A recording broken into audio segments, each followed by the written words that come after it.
एक सुनहरी सुबह थी। माँ और बेटी क्रूज शिप से समुंदर की सैर पर निकली थीं। हवा में ठंडक थी, लहरें शांत थीं और आसमान नीला, बिल्कुल साफ। बेटी ने मुस्कुराते हुए पूछा, माँ, अगर समुंदर बोल सकता तो क्या कहता? माँ ने हंसकर जवाब दिया, वो कहता, मत डर, मैं तेरी रखवाली करूँगा। दोनों हंस पड़ी, लेकिन उन्हें नहीं पता था कि अगले ही पल समुंदर अपनी असली ताकत दिखाने वाला था। अचानक काले बादल छा गए, तेज हवाएं चलने लगीं, बिजली कड़कने लगी। कप्तान चिल्लाया, सब लोग लाइफ जैकेट पहन लो, जहाज हिल रहा है। माँ ने डरते हुए अपनी बेटी को बाहों में लिया और जल्दी से उसकी जैकेट बांधी। कुछ भी हो जाए, तू जिंदा रहना। और अगले ही पल एक विशाल लहर आई और दोनों अलग हो गईं। बेटी बेहोश होकर पानी में तैर रही थी। ठंडी गहरी लहरों में उसका छोटा सा शरीर डूबने ही वाला था। तभी समुंदर की गहराई से एक चमकदार नीली डॉल्फिन ऊपर आई। उसने बच्ची को अपनी पीठ पर बिठाया और तेज लहरों को चीरते हुए तैरने लगी। हर बार जब कोई बड़ी लहर आती, डॉल्फिन अपनी पीठ से उसे ढक लेती।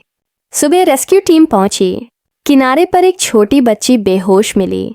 उसके पास रेत में पड़ा था एक नीले रंग का खोल, शेल, जिस पर एक चमकता हुआ निशान था, बिल्कुल डॉल्फिन की आंख जैसा।